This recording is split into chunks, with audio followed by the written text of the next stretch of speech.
Hi everyone, welcome to the Highlights from Ukraine podcast, your daily audio summary of the latest news reported in the Ukrainian media. We would really appreciate if you could rate us in the apps where you are listening to this podcast: Apple Podcasts, Spotify, Google Podcast, and others. This way more people would learn about the Highlights from Ukraine podcast and truths about Russia's invasion of Ukraine. Spread the word, people, spread the word. My name is Artem, and here is the news. For 369 days, Ukraine defends itself against the Russian invasion. In his evening video address, President of Ukraine Volodymyr Zelensky informed that yesterday morning Russia conducted another attack with Iranian drones. Most of them were shot down, 11 out of 14. 3 employees of the State Emergency Service in the city of Khmelnytsky, western part of Ukraine, were wounded, 2 were killed. The second drone hit just as the fire was being extinguished after the first hit. According to Zelensky, that is why Ukraine needs the aviation component of the air defense, modern combat aircraft, to protect the entire territory of Ukraine from Russian terror. Air defense is complete only when it is backed by modern aviation, stressed Zelensky. The president of Ukraine said that the situation near Bakhmut is getting more and more difficult. The enemy is constantly destroying everything that can be used to protect Ukraine's possessions, to gain a foothold and ensure defense, stressed Zelensky. He is constantly in touch with the commanders. The president expressed gratitude to each and every person who is heroically defending this direction and other directions in Donbass. Deputy Defense Minister Hanna Maliar informed that the Russian army is increasing the intensity of offensive actions using the tactics of exhaustion and total destruction, reports Hromadske Radio. At the same time, according to her, the enemy is suffering significant losses, losing from 600 to 1,000 people every day. Maliar stressed that Ukrainian troops are conducting active defensive actions in conditions of quantitative superiority of the enemy.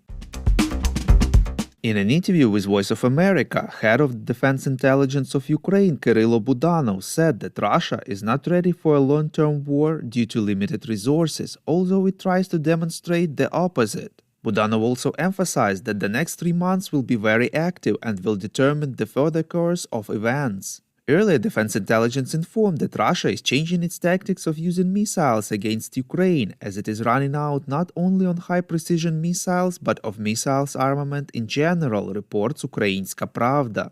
According to intelligence information, Moscow has less than 100 high-precision cruise missiles left, and they are able to manufacture not more than 30-40 missiles per month. That is why invaders plan to increase their offensive potential by using aircrafts more frequently.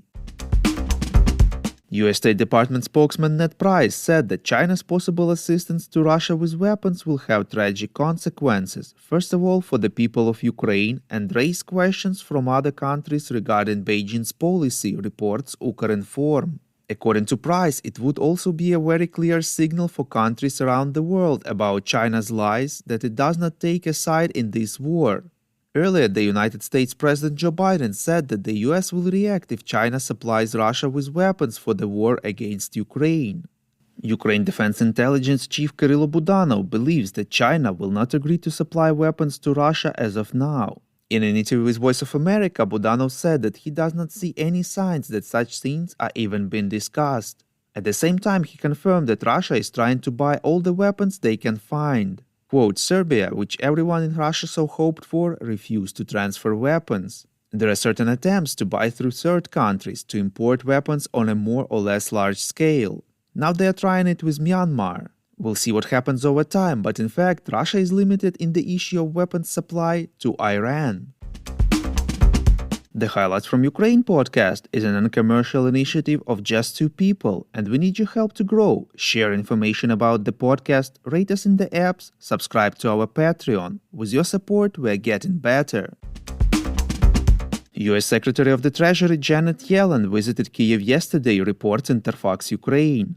She informed that since the beginning of the full-scale war, U.S. assistance to Ukraine in the field of security, economy, humanitarian and social support has amounted to about $50 billion. In particular, according to her, $14 billion has already been provided to support the economic resilience of Ukraine, and in the near future it is planned to provide another $8 billion. Yellen emphasized that they applaud the efforts that President Zelensky is making to ensure accountability and effective management of the financial resources that Ukraine receives from donors so that the international support that comes to the country is transparent. Among other things, according to Prime Minister Denis Shmyhal, during the meeting, the parties discussed the sanctions pressure on Russia, military risk insurance in Ukraine, and the confiscation of frozen Russian assets. President Volodymyr Zelensky said in his address that at the meeting with the U.S. Secretary of the Treasury, they discussed current cooperation both at the level between Ukraine and the United States and at the level of global financial institutions, including the IMF. They discussed the needs for reconstruction in Ukraine and the restoration of justice, which means launching a real mechanism of compensation for the damage caused by this war, compensation at the cost of Russian assets. The Hungarian low-coster Wizz Air announced that from March 14th it will suspend flights from and to Chisinau, Moldova's capital, reports European Pravda. The company explains its decision by the latest trends in Moldova and the latest high, though not urgent, security risks in the country's airspace. According to the media, since the beginning of a full-scale war, Chisinau has become one of the main aviation hubs for Ukrainians, as Ukraine's own airspace is closed for civilian aircraft. On several occasions before, Russian missiles crossed the border of Moldova, but this did not prompt airlines to stop flights to Chisinau. If you like what we do and would like to tip us, you can now do so directly to our PayPal. Check out the link in the description to this episode for more details. And as usual, you can subscribe to our Patreon. In gratitude for your help, we will give you access to a series of exclusive episodes on wartime life in Ukraine. We call on you to demand from governments of your countries to impose the toughest sanctions possible on Russia and its citizens to stop their invasion of Ukraine.